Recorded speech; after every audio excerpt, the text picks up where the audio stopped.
If you have issues with your Bluetooth device not working properly on POCO F8 Pro or POCO F8 Ultra, if you cannot use your Bluetooth device correctly on this phone, then here's what you can do.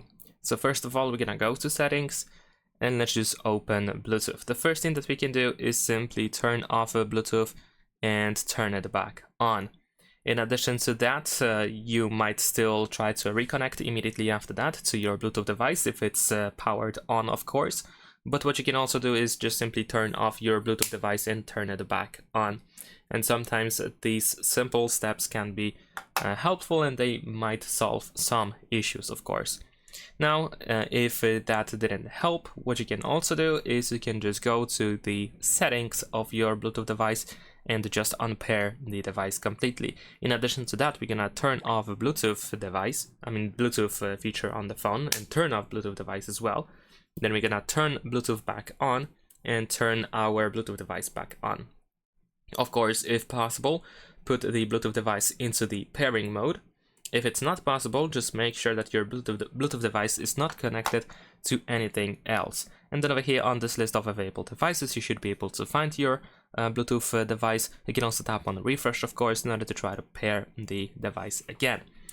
And in case you do not have the pairing button on your Bluetooth device, and you cannot disconnect it quite easily from another device, what you can do is you can perform a factory reset of your Bluetooth device. Now, unfortunately, I cannot really show you how to do that with your Bluetooth device because every Bluetooth device has its own way of hard resetting, of factory resetting.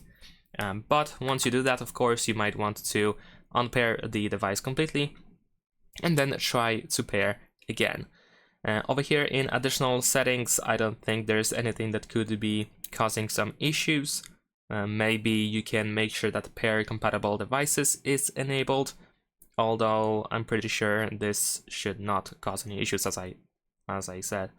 Now, there's one more thing that we can do, actually two more things before we move on. What you can also do is you can, for example, just reboot your phone. You might want to restart it in order to see if that helps, but if it doesn't help, what you can also do is you can go to more connectivity options in settings, and then over here you should be able to find reset Wi-Fi, mobile networks, and Bluetooth. And unfortunately, you cannot separate these three things, which means that you will reset all of these. You will reset Wi-Fi, mobile data, and Bluetooth settings together. This also means that you will have to reconnect to not only your Bluetooth devices, all your Bluetooth devices, because they will be erased, but also to your Wi-Fi networks, so you have to keep that in mind. And then once you reset these settings, you should be able to just go back to Bluetooth, make sure that it is enabled, and try to pair your Bluetooth device again. And hopefully everything will work just fine after that. Thanks for watching, leave a like and subscribe.